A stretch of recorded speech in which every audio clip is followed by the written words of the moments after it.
optimistic with Jalen Hurts based on what you saw in 2 preseason series. It doesn't sound like much, but he looked poised out there.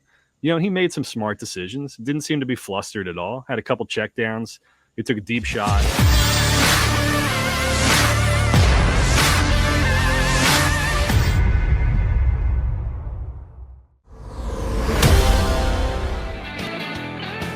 You're tuned to Birds 365. Jeff Kerr, Jody McDonald hanging with you. We get to spend a couple of minutes with our next guest, who I guess is on vacay again. That's not Shay Kinkead in the background there, Mr. Kinkead. Is it you down the shore or something? We get people on all the time, put somebody up streaming, and we get more nicely foliage backgrounds than any show I've ever seen before. I like the background you got going for us today. You down the shore or something? No, believe it or not, this is my backyard. Nice. Yeah. We were lucky enough to find a place when we moved out of the city last year that actually had a screened-in porch coming off of the kitchen. So here I am. This is my beautiful background right here. There's a couple projects going on in the background. We have some trees that are being taken down in one house, and then we have a driveway being redone at another house. So hopefully the various Upper Gwynedd construction projects do not hinder the hit here. So we appreciate you hopping on board and trying to keep the neighborhood quiet for us. So yes, thank you for that. KK, one of the reasons I want to have you on today is we always stick to the X's and O's, the blocking and tackling, the evaluation of the coaches and the like. Your site and you specifically, I think, have as good a finger on the pulse of the Philadelphia sports fan as any. What's your vibe on the Eagle fans as we get ready for preseason game number 2, the moves that were made, new coaching staff, players, and the like? What do you think Eagle Nation is feeling right about now?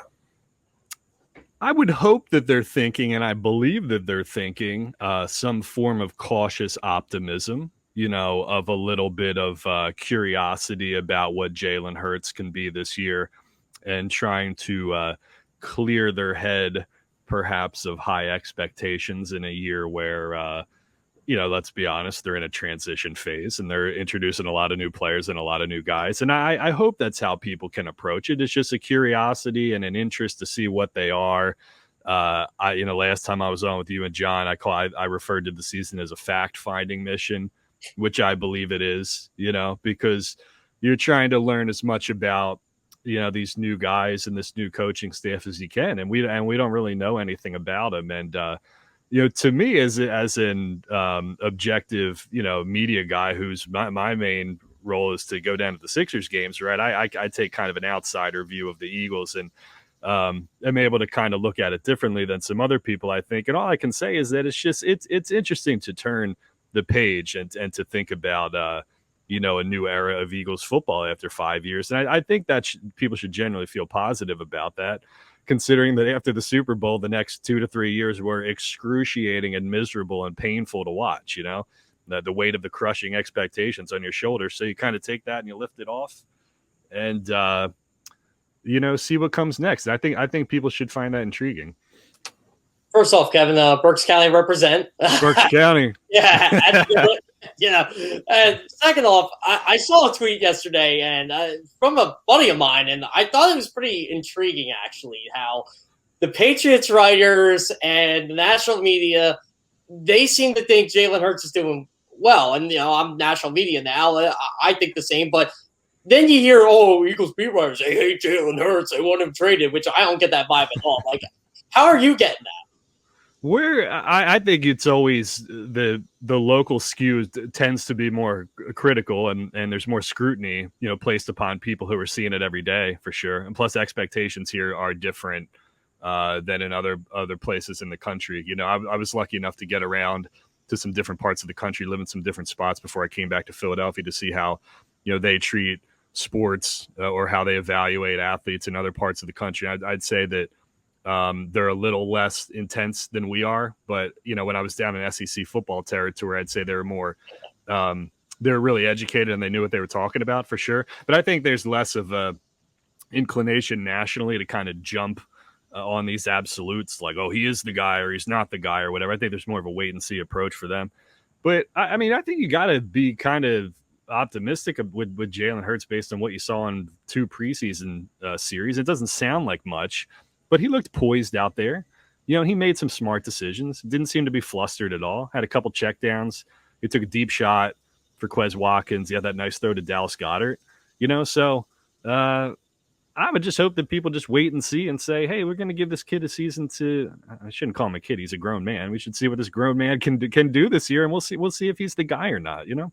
He's a kid in NFL standards. He might be a grown man in other standards, but when you've only been in the league 1 year, you're still a kid. You can use that word without fear of retribution from us. All right. A lot of people have stated that Jalen Hurts has great personal leadership categories, despite the fact that he was just a rookie last year. When he did step in, the guys seemed to respond to his leadership, and he's a guy who people will listen to and follow. Do we overdo that? Are we leaning too much on that? Because let's be honest, if you're getting the job done, if you're making plays, if you're putting up points, even if you're a lousy leader, nobody's going to get on your case for it. You're putting up 30 points a game. You're a great quarterback. If you're the best leader who's ever come down the pike, but you're scoring 10 points a game, nobody's going to go, yeah, bud, he leads. Oh, he's a leader. It is production that we're talking about on Sundays. Is it not, Kevin? Yeah, I mean, well, talk is cheap, you know, and you lead by example. And Jalen Hurts is a quiet guy, right? You know, he's a pretty humble guy. And I don't know what he was like in the Eagles locker room, in the Oklahoma locker room, but if he's anything like he is in his public persona, then he doesn't really do a lot of rah-rah or a lot of, you know, pep rally kind of talking, you know, whereas you have a guy where he just goes out and plays and people respect what he does on the field, and that's good enough. You know, you can be a lead by example kind of guy versus let me give you an example of a talker who kind of fell flat, a lot of hot air in Philadelphia. Oh, I'll give you Godin. Our guy, Jake Arrieta, right? You know, we had a lot of quotes that made it onto Crossing Broad from Jake Arrieta the last couple of years that didn't equate to him doing diddly poo on the field, as the late Jim Mora once said, you know? So, oh no, he's still alive. I'm sorry. Jim Mora is still alive. I'm sorry. My apologies. But you know, it doesn't matter really, you know, what you say or what quotes you give to the media. He can be the quietest dude on the planet, and if he goes out and throws for 3 touchdowns and 225 yards, that's all you need to do. Philadelphia sports fans we're not complicated creatures. If you go out and the results show, then that's all that matters, and that goes for leadership as well too. What's the pulse been like on Jalen Reagor? Like, I go on Facebook and people are ready to call him a bust already, but that's Facebook. Like, how's Twitter been with him? Yeah, Facebook's always bad with everything. Twitter is mostly bad with everything. But, you know, it's like, this is the nice thing about us as a city is that, like, you make 1 or 2 good plays, you have a good game, people forget about all that other stuff, you know? That's the blessing and the curse of us being kind of like a knee-jerk emotional kind of city. And that seeps into the media too, not just the fans, where it's like, okay, you have a bad season, you make a couple bad plays, you know, people are wondering if you're a bust. He comes out and he has 1 good game this year. If he plays well against the Falcons, that's all gone. It's like a thing of the past, you know? So as quickly as people are to pick up bad habits or bad takes or criticism, whatever, they will just as quickly drop that, you know? And you even like yesterday, you know, you see in the, you know, the joint practice sessions, the clip of him going up and attacking a ball and making a nice play in the red zone. Then you got positive talk about that. You know, it doesn't take much, right? You know, give me 1 Twitter clip of him making a play and we're back on board, baby. So, exactly. You know, that's all it takes. And they've got a bunch of guys that are in that exact mix, that they're still young enough that 1 really good game or 1 really big play, and you can swing the pendulum pretty damn fast. Yeah. You're 100% right there, KK. Both you guys been around for a while, maybe not as long as me, but close. I certainly go back to when Philadelphia Eagle fans were all about defense. Buddy Ryan is the greatest coach ever because their defense just killed people. Kill a quarterback, hold them to under 10 points. That's what we love. Hit hard. Well, the NFL has changed by the way they referee, and dominating defenses aren't the stellar work of the league year in and year out. But I don't think the attitude of Philadelphia fans has changed. They still love defense. At least we're being told in practices this year, if you're matching Eagles offense against Eagles defense, Eagles defense is winning almost every single day. Either the Eagles defense is really good or the offense has got major issues. And we'll find out again a little bit more in another preseason game against the Patriots where they'll actually keep scoring. We'll have a read on it. Could that be the key to Eagle fans having a good year this year, KK, that the defense is better than it has been the last couple of years?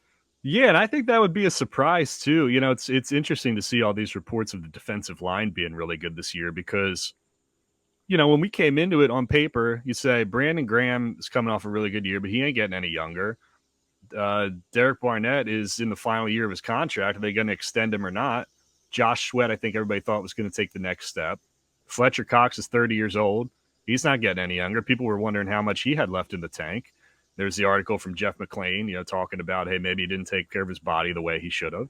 And Javon Hargrave, who was coming off kind of an underwhelming whatever year. I mean, there are plenty of question marks on paper about that unit and the linebackers too. And, you know, before they went out and signed Nelson, you know, what was the secondary going to be? So I think considering all the storylines in the offseason, all of which were justified based on what we were seeing on paper and the signings that they were making, I don't think anybody really expected much from the defense this year.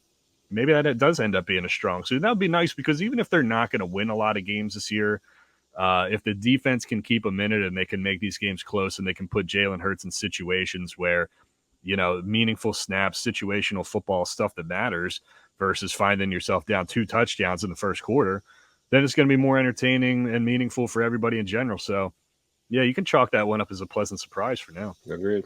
Yeah, Kevin, one of the reasons I think this fan base is really starting to like Nick Sirianni, and you might have read it this morning. I certainly did when I'm one of the old school guys. I was reading a newspaper, and I just happened to see Patriots writers were talking to the Patriots players. They were saying they were amazed by how physical the Eagles were and how they don't give up on plays, and there never seems to take a play off, and they're very efficient. That seems like it's really going to come back to help Nick Sirianni in the long run. Yeah, I think so. And, you know, he's got a football, you know, excitement in a way that seems like it's infectious. I know we in the media kind of roll our eyes and say, like, what is this guy doing up there? And, you know, you throw around the Harry High School thing and, you know, you're expecting a certain thing out of the head coach. But you got a lot of young guys on this team who just love football and just want to go out and play. They're not complicated people, you know, and I don't say that in any way to demean anybody or to say that anybody's, you know, less than anybody else, but football is an emotional sport. There's a lot of energy involved with it. You know, you get your juices flowing, you're out there hitting dudes. And, you know, if the coach is enthusiastic and interested and that energy rubs off on other guys, that can be a positive thing. Yeah, maybe the veterans are kind of grumbling a little bit saying, like, what are we doing here? But he seems like the kind of guy who's a fit for this roster. And, you know, I think I made this point, Jody, on when I came on with you guys previously, but you know, Nick Sirianni seems like a football guy in the sense that, like, he's kind of like a lovable, dorky football guy, right? He's not like Joe Judge, who I can't stand, a disgrace to the great city of Lansdale up here in Monco, and James Franklin to an extent, because these are guys who kind of like they talk at you. They talk down to you as if like you don't know football or something. It's like, well, we're going to line this guy up here, okay? And we wouldn't do this because of the integrity of the game, okay? And they could get the kind of corny, like, leader of men kind of thing. But Nick Sirianni is just a guy who loves football in a lovable kind of way. So that's how I would divide those guys' kinds up. So it's infectious.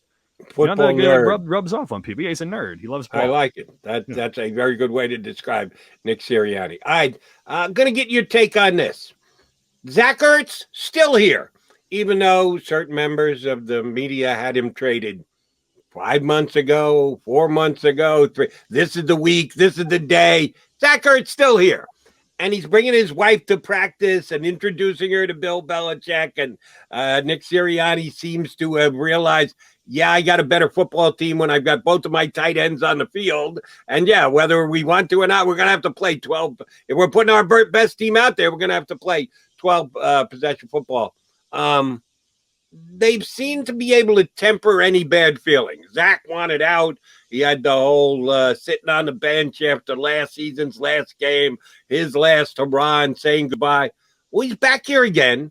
He's getting paid good money because they didn't redo his contract. He's got 1 more year to go. So it's not the worst thing for Zach, because if he had gotten his free agency, if he had walked, I guarantee he would have had to take a make good contract that he'd have to build back up more than he was scheduled to be paid.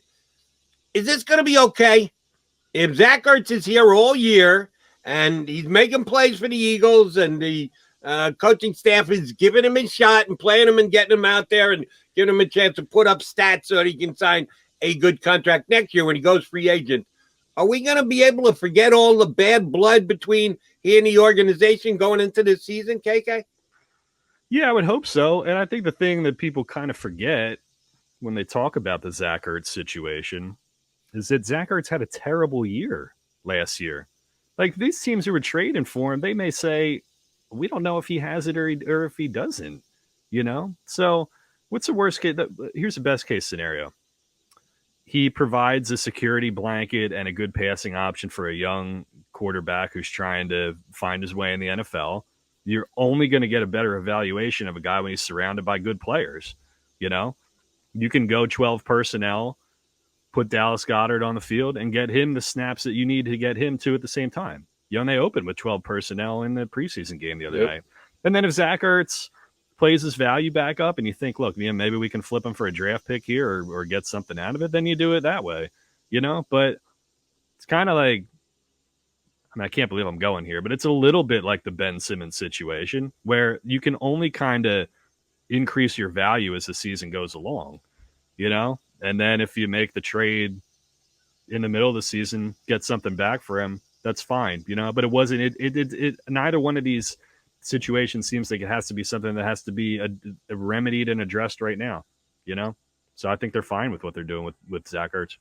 Now, Kevin, as well as I do, when you run a website, you're always looking at the analytics. You're figuring out what clicks or what stories people want to read, even though they say they don't. And one of them, in my opinion, is Carson Wentz. Like, how are people treating Carson Wentz on Crossing Broadway? I know it's funny because people always come at you on like Twitter or Facebook and they're like, well, he doesn't play here anymore. It's time to move on. We don't want to read about that anymore. And then I'm looking at site traffic and that's the most read story of the day. It's Carson Wentz. So people gotta like understand like, hey, it's not me like giving you what I want to give you. We go based off of what people are reading and like, crap like that does well. I think people are interested to see where, well, first of all, you got the draft pick tie-in, of course. So that's always something we can point to. The Eagles have there's some meaning in what he does this year. But yeah, you're always fascinated. You're not living in the past, but you're trying to answer questions that were not answered. Was it Carson himself? Was it the offensive line? Was it the Eagles? What was the problem? People are always going to be looking to validate their opinion that they had last year. People always want to say, I told you so. You were right. This person was wrong. It was this, it was that. So I think that people are looking to bring finality to it for sure. You always want to say, oh, maybe you just did need a change of scenery or something. So as unfortunate as it is, we're always going to have to do Carson Wentz stories and Ben Simmons shooting 3-pointers in an empty gym. And, you try to intersperse like good journalism in there too, every so often, but you gotta know where your bread is buttered, so to speak. Even though my esteemed colleague here won't use the phrase Carson Wentz injury prone. He absolutely is. But aside, how about Dougie P? If we're going to keep an eye on Carson Wentz and everyone's still got an opinion on him, I was right, you were wrong, I was right. I get all of that. How is the feeling for Dougie P out there? Visiting a couple camps, let his face be seen. I know he wants to get back into the league next year as a head coach. How do you think he's going to be perceived when he ends up elsewhere? I think it's going to be perfectly fine, and people seem to whatever hang up people had with Doug Peterson, or maybe the analytics got a little wonky last year. They weren't happy with the play calling, or they thought he lost his touch or whatever. All that seems to be in the past. People love him as the guy who brought City its first Super Bowl, So it's curious to see him popping up with, former coaches and guys that he worked with here or with Andy Reid. And it's weird, because he's not that old for a former head coach, and he can definitely be a head coach again in the league one of these days. So like, what's he going to do? Like I'm sure he's thinking in his head, like offensive coordinator for another one of these teams is like a step back for me. I don't think he has to make that step back. I think he can wait a year and find his way back into a head coaching position. You know, I don't think you have to do that. So it's curious to see him pop up this way, but he's getting paid to do nothing right now. And I think I speak for all three of us when I say that we would all love to do that. So yes. So of all the, you can even go current with this, Kevin, but all the former Philly athletes who are still playing, or whoever, who's the one that does drive like the most traffic? Who drives the most traffic? Let me see. The Carson Wentz and Nick Foles stuff is always a winner. People are always interested in reading about that. Eagles, anything really. I mean, any kind of viral Eagles video or this report or that report, that stuff does well. A lot of Philly stuff too, believe it or not. Like a lot of people reading the Cole Hamels stuff. Yeah, got paid $1 million for not pitching. I know, man. I got to get in on that. I got to get his agent. That's one way you can guarantee all three individuals in this shot will sign up for that. Go out, throw one session on the hill, cash for $1 million. Yes, Kerr's in, McDonald's in, Kinkead is in. Yeah, no, it's funny being a sports blogger, writer, whatever you want to call it. Is it's kind of like it reminds me of the time I played in a cover band, because you could sit there and work on that one song over and over and over and think it sounds amazing, and then somebody comes up to you afterwards and they're like, yeah, I don't know, that like Led Zeppelin song was okay, right? And then you like throw together an AC/DC song in like 2 rehearsals and you think it stinks. And then people come up to you after the gig and they're like, wow, Back in Black sounded great, man. And that's how it is with writing. Like you could think you wrote the best story of all time and maybe like 100 people read it. And then it's like, here's a video of LA Rams fans beating the crap out of each other in the stadium. That's like 10,000 page views, So we all just kind of have to accept that that's the world we're living in now, Agreed. Now, once the season gets underway, you guys will get that much more traffic. We'll get that much more traffic here on Birds 365. I've said this as a talk radio guy forever. I can absolutely say it with unfettered knowledge. When the Eagles lose, the phones ring more. If the Eagles win, you get more people smiling about it, but they're not going to get involved in it. They're not going to react to it. Yeah, go Eagles. When they lose, give me the phone. Let me call Jody Mack. Let's get on the hugger. What the hell are they doing? That's just the way this town always has been. It's the same way on your site, that actually controversial losses and or big losses drive more traffic than good wins? Yeah, I would say so. As long as the Eagles are competitive, like if they were like 4-10 and people started to. When did that ever happen? Like 8 months ago. Thank you very much for rubbing salt in the wounds, Kinkead. Yeah. Like you don't want to. You can walk the seesaw of like Posidelphia and Negadelphia without. But when you trend into apathy, that's when we all run into trouble. So the Eagles will pay the bill in every sports media household in the Delaware Valley, whether they're winning or losing. But I would just chalk it up to people are passionate and they want to comment on what they think is going wrong. It's like when they win, they're expected to win. And when they lose, people want to share thoughts on why they lost, and that's a passionate and engaged fan base. And, I know we joke about like the Negadelphia people blowing up WIP and the other phone lines and stuff to complain and whatever. But it all comes from, a place of they care about the local teams and the results and they're passionate about it. And you would be hard pressed to find that in a lot of other places. And I know we talk about sometimes people go overboard and sometimes people got to realize it's not that serious, but like I've been to other places where they just do not care. And you don't want that at all, because it's not interesting. It's not exciting, So September, late August through the Super Bowl season is when all the money is made and, all the best traffic comes. And, that's most people in other sports markets that are more apathetic would love to have what we have. So I can have no complaints at the end of the day. I always tell people I read Crossing Broad, 1, because I know you, and 2, because Radio Wars is fantastic, by the way. How do people like did they respond to that really well when they hear about WIP, 975 News, whatever's going on? It's just fascinating. I for whatever reason, people just seem to really, really have an interest in the local media scene, and that goes for stuff that's not Radio Wars as well. Even when you just write about, some of the changes, for example, that are going on with the Inquirer right now, that's been a hot topic that people like reading about. different observations from training camp, different things that certain personalities say, things like that. It's fascinating, and I would say that I would also say that people like reading about themselves as well. And so it just was something when Kyle started doing it, 5 or 6 years ago, just kind of stuck. We don't do as much of it now as we used to, basically because people wisened up and they said, if we, stop hurling insults at the other person, there's going to be nothing to write about, So I think people have grown up a little bit, but yeah, it's interesting because I don't think anybody else, the Philadelphia Inquirer used to have like a media critic or somebody who would write about the media, but you talk about like the comings and goings of the TV stations and stuff like that, but they don't have anybody who does that anymore. And so we just kind of stumbled backwards into, being one of the only outlets that was doing anything like that. All right, last one for me, and we'll give you a chance to put your journalistic glasses on. How big a story is COVID restrictions and or the way the Eagles are going to handle people coming into the stadium and having to show whether you've been vaccinated or not? How big a story is that going to be? Is that going to be something that we can just deal with and run with and get ready for football season? Or is that going to stir people's emotions and be a big story between now and opening week kickoff?